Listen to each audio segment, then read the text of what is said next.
Hello, everyone. So I've just finished doing a couple webinars all around actioning your career vision and wanted to make a couple of breakout videos that just cover some of the highlights of the topics that you can watch as little snacks. I'll include links in the description of the video to download any relevant handouts, any opportunity, a link to get some more information, and definitely a way to connect in with me so that if you have any other questions or you're wanting a little more information, we can have a talk because it's one of my favorite topics to chat about and something that's been incredibly rewarding for me in my career. A little bit of highlight just about me. Obviously, my name is Shannon, and my path has taken me from enjoying math and science and history and English and geography in high school to engineering and society at McMaster University, then on to a master's in engineering public policy. Along the way, you can see I've been blending different things that I've enjoyed together, and there's been a lot of struggle on whether I was following the right path. So I did, after graduation, land a job consulting in an engineering capacity for a trade organization for just over 5 years. That was really amazing. And then it became time to do something different, and that's when I really launched my own business, all about empowering you to overcome societal barriers around what you want to do and really step into honoring who you are and where you want to go. And that's really where some of these short videos come from, is this content. So the first one I want to talk about, and this is really in the Cracking the Career Code's first secret, is that career vision. Because as we're looking at our futures, and especially in today's world where so many things are unknown, everyone's redefining who they are and what they're doing and what work even looks like. With so many of us working from home, hopefully working from home, other people's unfortunately just having to be at home to take care of loved ones. There really is this space to really start to rethink about who it is that you want to be. And so this slide highlights a couple different options, and you'll see, my background's in engineering, so I put that one on. Or is it about an author, a musician, something more in the arts? And beyond the title of your career, what kind of person do you want to be? Do you see yourself getting married? Do you see yourself in a long-term relationship? Do you see yourself single? Do you see yourself having children or not? These are all things that, even as we're thinking about our career, we need to think about the world outside of our career, because as humans, we're our human selves wherever we are, and we need to have that life that supports the career that we're working towards. And so in these uncertain times about what's coming next, we're having to redefine our normal and refine our center, and thinking about the type of person you want to be, the type of environment that you would love. That's really the first step, is creating that vision.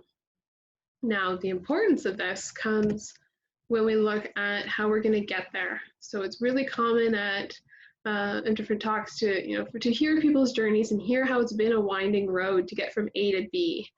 And the important thing to note is that the way to get it to be more direct is to know what that B looks like and where are you going. And that's really why having a career vision, having a life vision is so important. Knowing what kinds of things exist in that point B for you. So for myself, I shared the really quick and dirty version of some of the highlights of my path to get where I'm going. One thing I didn't mention is that while I was in school, I worked in aquatics for almost 10 years, doing everything from teaching swimming lessons and lifeguarding up to supervising a facility, which really gave a great scope for moving up in an organization, as well as different type of work environments. And I share this one because it also fit in some of the elements that I wanted in the point B, what I wanted for my life. So for at least since grade 9 and probably even before that, I really knew that I wanted the type of work environment that was dynamic and had variety.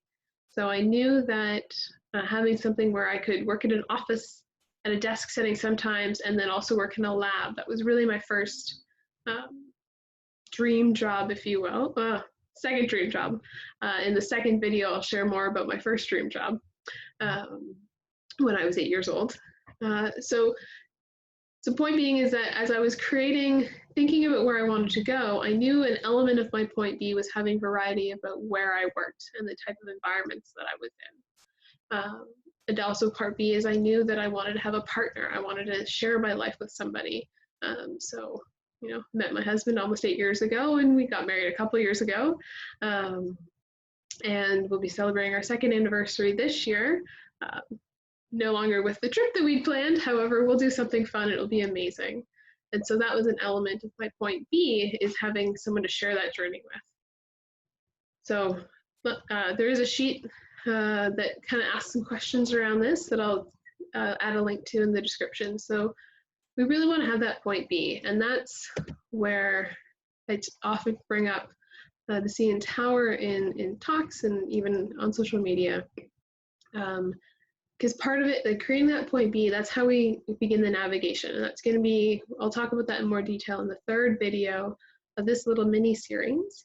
And knowing our point B, that's how we end up being able to navigate and make choices. So just like the CN Tower, I know for me has been my saving grace so many times when I've come out from the subway system in Toronto and looked and been like, where am I? And like I walk the street and I can see the CN Tower and I go, okay, I may not know exactly what street I'm on, and I at least have a reference point for where I am in the city. I'm able to navigate. Do I go right or left? Do I go straight? Do I have to turn back? Because I know at least which way is south. And so that's really what the career vision for your career is. The point of having that vision is so that you have your own personal CN Tower, so that as opportunities come up and life gets in the way, you still have a reference point of what you're working towards, so that as you navigate that wiggly, windy road, you know where you're going. So thanks for joining for this little mini video. As I said, there's going to be 2 other videos that are part 2 and 3 of this little mini series about actioning your career vision, and I'll include links to more resources and more awesomeness in the descriptions. So I hope everyone is having a really amazing time. If you have questions or comments or queries around creating your own point B and vision, reach out. I'd love to chat.